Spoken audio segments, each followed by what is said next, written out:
talk about Hunter x Hunter, and I want to do an interesting and slightly different type of video. I want to talk about the succession arc in Hunter x Hunter, and is it good, great, bad, or somewhere in between? The actual answer that I'm just gonna tell you off the bat, it's mixed. It's a mixed bag. It's well written, right? You can give it that credit. It's well written, but maybe it's not well.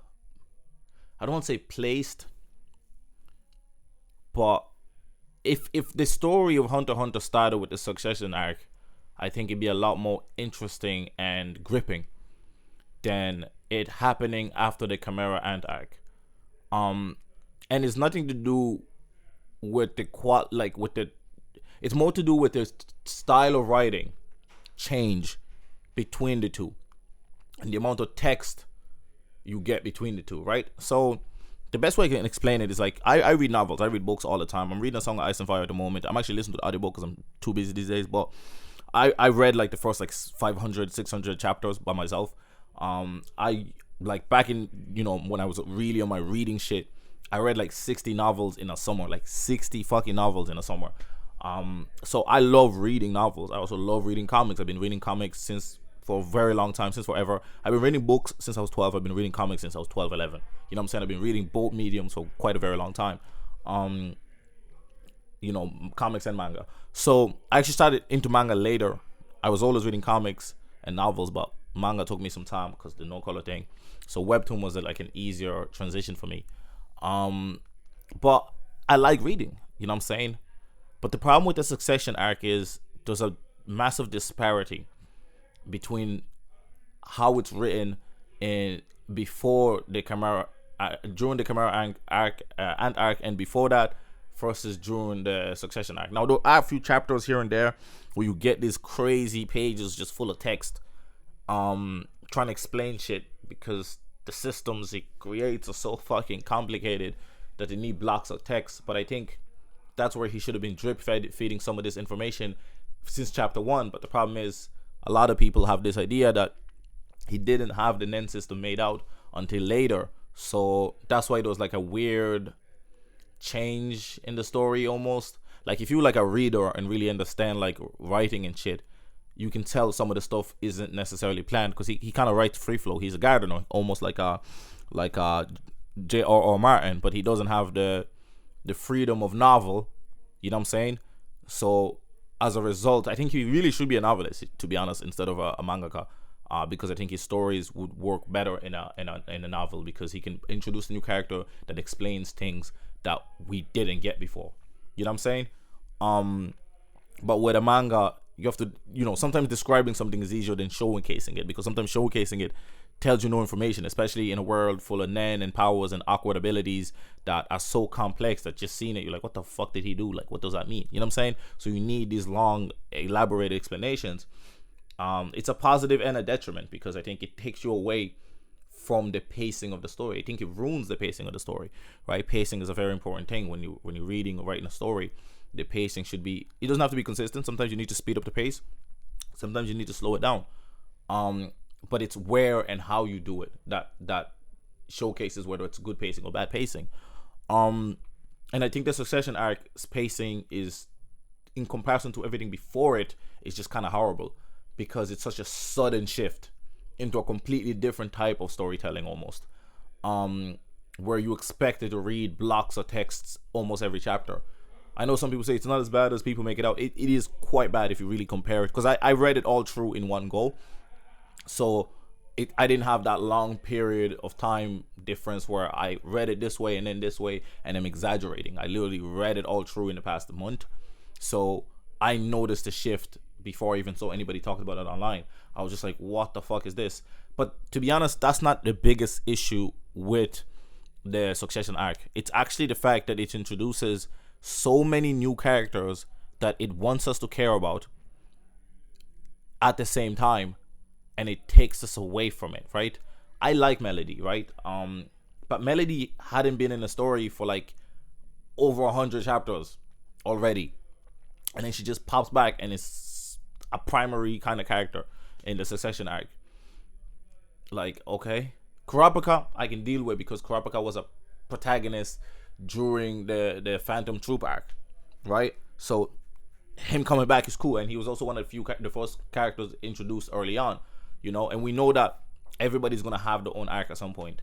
But Kurapika has had two arcs now, and the rest of it is basically Gun with Killua.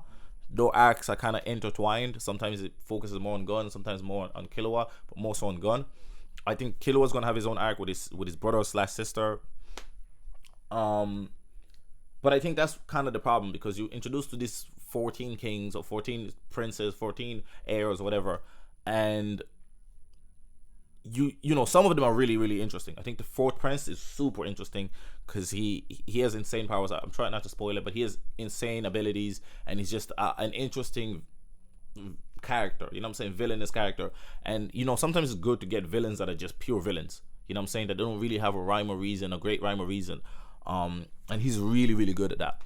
And then you have like the baby prince that like Kurapika is protecting, and you have like the Phantom Troop arc is happening at the same time. Now the Phantom Troop arc of them hunting, I mean spoilers I guess, for them hunting Hisoka is actually fantastic. I think that's probably one of the best parts about the Succession arc. I actually think that part is really, really interesting. Gun's dad, Jin, his part is also amazing and interesting because again Jin, he's a character that like we've been waiting for and looking forward to, and finally meet, and now we get to actually follow his narrative and see some of his abilities and why he's highly tutored and seen as a genius. So that's really, really interesting. Getting a lot of text from his parts is fine because we're interested, right? But then getting a lot of text for characters that we're just being introduced to feels like a chore, right? Because we're never introduced, or these characters were literally never ever mentioned before the Succession arc. So we have no interest PK'd at all. So we're just like, you know what I'm saying? And now you can say that's a preference, or yada yada yada. But if you look at something like a Game of Thrones, which introduces characters in new books, the way it does it is by it usually introduces the area, the place, a connection, something important. And it's never like this many new characters, you know what I'm saying? Simultaneously. And in this crazy scheme, fucking convoluted thing, of the Succession arc, it's an odyssey, to be honest. I think in a novel form, I think I'd probably call it a well-written masterpiece. And to some it is a masterpiece, but I think people kind of throw that word around a bit too loosely, in my opinion, as somebody that studied literature.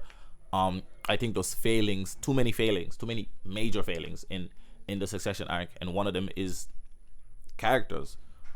If you just rush in random characters that nobody knows or cares about and put them at the forefront of a story, and it's not one character, it's not two characters, it's like 6 characters, like it's impossible to keep a reader's attention to that many new things, especially when characters that they care about are no longer in the forefront of the story, apart from like Kurapika, you know what I'm saying?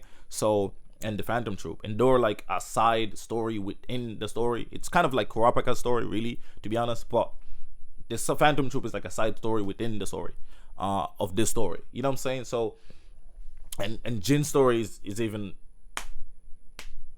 you know what I'm saying?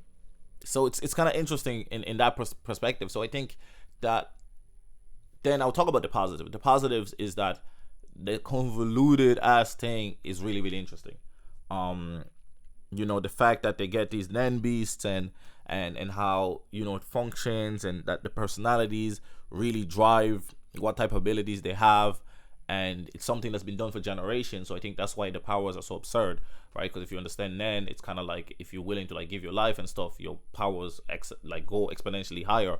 But then the drawbacks tend to be also way, way higher, right? So I think that's the intriguing part about it, or the nice part, the good part about it, because as a result, because this thing has been happening generations, so that same Nen Orn that gives the power is probably filled to the brim with like immense abilities. And then the people that get the abilities, the princes and princesses could also, the heirs, they could also like get their own ability by learning Nen and stuff like that.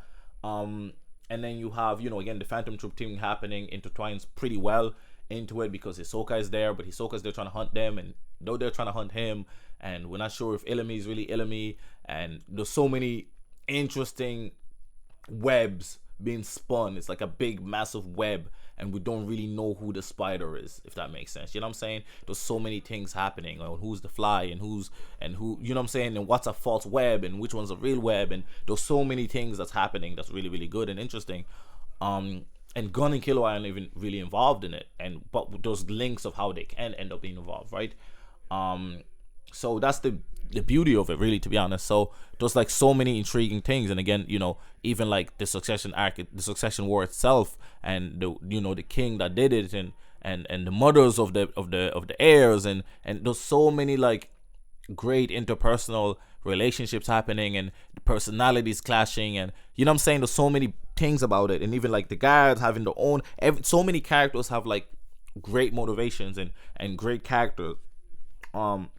Again, the problem is just way too many characters introduced suddenly. You know what I'm saying? And that's really the biggest weakness of the succession arc. But outside of that, it's really, really well. But I was struggling to read through some of those chapters because it's some random bald prince or some random prince talking about shit, and I don't care about the prince. I don't care about, like, I'm just there like, bro, this is just walls of texts of them explaining shit, and that's the problem. It becomes very exposition heavy because the shit is so complex. It becomes super exposition heavy. So half the time these characters are just spouting expositions. So all you're getting is exposition instead of actually seeing characters move forward. You're just learning expositions for chapters on end because it's so complex. And perhaps Nen is like a great idea, but perhaps it's over complicated. You know what I'm saying? Sometimes simplicity is better. You know what I'm saying? Sometimes not everything needs to be fully explained. Sometimes it could be a fucking, a flashback of the character realizing what they did, or somebody else linking it together and giving a theory of what they did. Sometimes it's not important to showcase everybody's ability and how everything works. Like the fourth prince explaining his time traveling ability, explained it in the most fucking, not time traveling, but he's like future sight ability, explained it in the most convoluted way possible.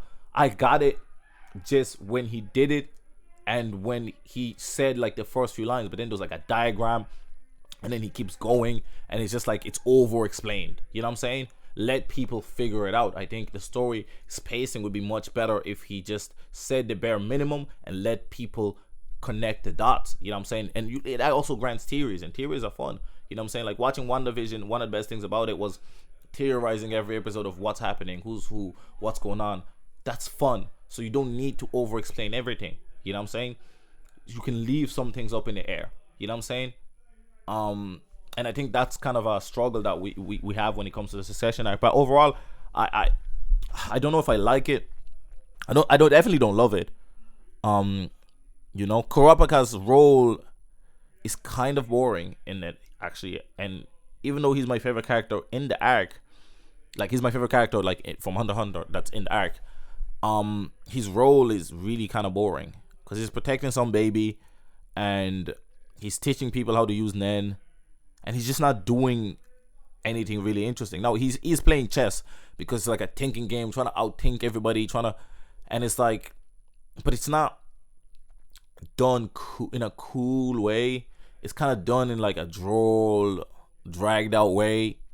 You know what I'm saying?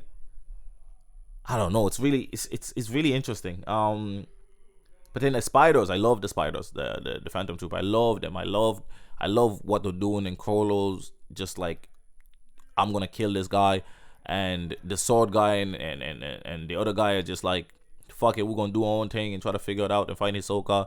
We're gonna use this as a distraction to get ourselves closer to where we think Hisoka is, and yada yada. I like that because it's simple. It's just shit happening. And I don't dislike complex. I love complex. You know what I'm saying? Tenet is one of my favorite movies. Super complex. I love complex. But I think complex has to be done right. And I think what works for Tenet for me is the fact that it doesn't over-explain everything. It does explain a lot, but it doesn't over-explain. You know what I'm saying? So there's a lot for you to figure out and think about and connect the dots. You know what I'm saying? And if things don't circle out, you just think, did I just not think it through fully? Or did the movie fuck up, and that's fine. I think that's fine. It's freedom of literature, it's freedom of creativity. I think it's okay to have those slight holes, but I think if you over explain everything to try to seal every single hole, you end up creating something that's not as beautiful as it could have been. You know what I'm saying? Right? So it's like a patchy work, super patched up. It doesn't look pretty. You know what I'm saying? Sometimes leaving the hole there gives the character. You know what I'm saying? That's just my opinion on writing. I don't think things have to be perfect. No story is perfect, and obviously Hunter x Hunter is not. But I think just what he did with the Chimera arc, especially towards the end of it. I think the start of it was good, but it wasn't like But I think the Chimera arc is like, there's so much complexity in there, but it's done in a very simple way. You know what I'm saying? And I think this arc, the Succession arc, really had the potential to be one of the best arcs ever in manga, just by the idea of it, and the things that are happening, and how many characters and how many things that are happening. But I think the problem is we don't really get a great introduction for every character, right? The fourth prince gets a great introduction, so we care. I think the first prince as well gets a really good introduction, so we care. But some of the other princes, we don't care. Other princes are babies, and some of them is just the mothers that we have to deal with, and it's just like, okay, you know what I'm saying? I don't care. At the end of the day, it's a shonen, even though it's not really a shonen anymore. It's more of a seinen at this point, to be honest. But initially, it's a shonen. And when you're reading shonen, you have shonen expectations, and I think it's fine to deviate from the norm, but simultaneously, I think it could have deviated it better. You know what I'm saying? I think everything they did was fine, but how they did it wasn't the best. You know what I'm saying? That's just my thoughts on it. But I really, really like it. I think I still give it like a 7 out of 10. I don't like it, but I like it, if that makes sense. I think, especially just understanding what it's trying to do as a literature head, I have to give it credit. But I think it does fail in some of the points that I pointed out. So I think it's like a 7 out of 10. I don't think it's the masterpiece that everybody thinks it is, but I do see where they can get that idea from, because I think the idea is a masterpiece, but the execution, not quite. Anyways, been your boy Supreme Cheer to God. Make sure you leave a like, comment, or subscribe, or leave a dislike if you don't. I'm out.